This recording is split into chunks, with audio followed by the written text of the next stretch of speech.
Hello guys, এখন আমরা Symphony atom 5 unboxing করে দেখাবো। এটা 464 ভেরিয়েন্ট, যেটা এটা মার্কেটে একদম নতুন ঢুকছে। আমারও খুব আগ্রহ মোবাইলটার কোয়ালিটি দেখার জন্য।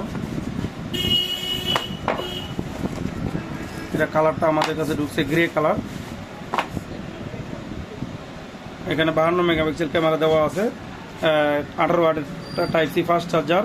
এটা হচ্ছে আপনার speaker, 3.5 audio Jack, side mounted fingerprint sensor 6 point something. এটা হচ্ছে আপনার ডিসপ্লে কোয়ালিটি। চার্জার কি কি আছে,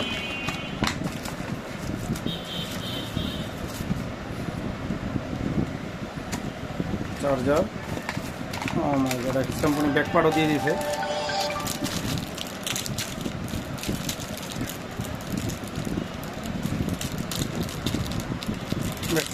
ভালো, এটা ছিল তো বাবু। যাই হোক, অন্যান্য কোম্পানিগুলো ইয়ারফোন দিচ্ছে, ওয়ালটনের মতো কোম্পানি ইয়ারফোন দেয়। কোম্পানির কাছে এরপর থেকে ইয়ারফোন আশা করি।